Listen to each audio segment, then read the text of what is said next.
Hi friends, fail అయిన ఫామ్తో బాధపడుతున్న team India star batter Virat కోహ్లీకి దిగ్గజ కెప్టెన్ బీసీసీఐ మాజీ అధ్యక్షుడు సౌరవ్ గంగూలీ అండగా నిలిచాడు. తనకు అచ్చొచ్చిన ఆసీస్ గడ్డపై విరాట్ కోహ్లీ చెలరేగుతాడని ఆశాభావం వ్యక్తం చేశాడు.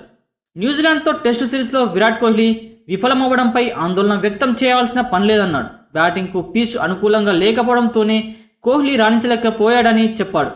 బార్డర్ గవాస్కర్ ట్రోఫీ ఆసీస్ గడ్డపై విరాట్ కోహ్లీకి చివరి సిరీస్ అయ్యే అవకాశం ఉందని తన అభిప్రాయం చెప్పుకొచ్చాడు. ఇక ఈ ఏడాది కోహ్లీ 12 టెస్టు ఇన్నింగ్స్లో 250 పరుగులు మాత్రమే చేశాడు. అతని ఫెయిల్ అయిన ఫామ్ టీమిండియా పరాజయాలకు కారణమవుతుంది. దాంతో అతనిపై సర్వత్రా విమర్శలు వ్యక్తమవుతున్నాయని, అయితే ఆసీస్ గడ్డపై విరాట్ కోహ్లీకి మెరుగైన రికార్డు ఉండడం కలిసొచ్చే అంశంగా చెప్పుకొచ్చాడు. ఆసీస్ గడ్డపై 13 టెస్టులు ఆడిన కోహ్లీ 54 సగటుతో 1352 పరుగులు చేశాడు. ఇందులో 6 సెంచరీలు ఉన్నాయి. ఈ క్రమంలోనే గంగూలీ ఒక ఛానల్తో మాట్లాడుతూ కోహ్లీ బ్యాటింగ్పై ధీమా వ్యక్తం చేశాడు.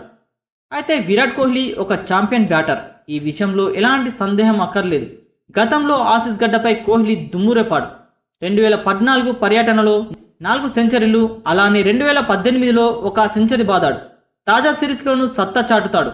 ఆస్ట్రేలియా గడ్డపై కోహ్లీకి ఇదే చివరి టెస్ట్ సిరీస్ కానుంది కాబట్టి అతనికి ఈ సిరీస్ చాలా కీలకమైందని చెప్పుకొచ్చాడు.